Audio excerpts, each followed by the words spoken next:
আজকে রবিবার।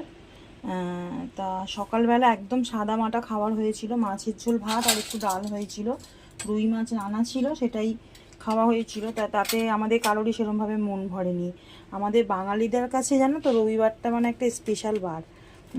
তা সেরমভাবেই ঘরেও কিছু করা হয়নি। অন্যদিন অনেক কিছু রান্না করা হয়, যেহেতু কর্তামশাই ঘরে নেই সেই কারণে সেরমভাবে বাজার হাটও করার অসুবিধা।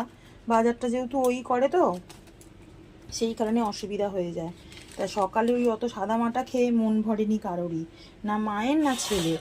সেই কারণে রাত্রিবেলা নিয়ে চলে এসছে একদম বাইরে থেকে চব্যচস্য খাবার।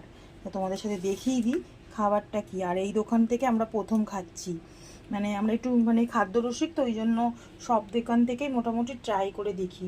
এইখানে আর দেখালাম না, এখানে না আরসেলানের বিরিয়ানি আছে, আলিসানের বিরিয়ানি আছে, ওটার খুললাম না, ওটা বড্ড তেল তেলে।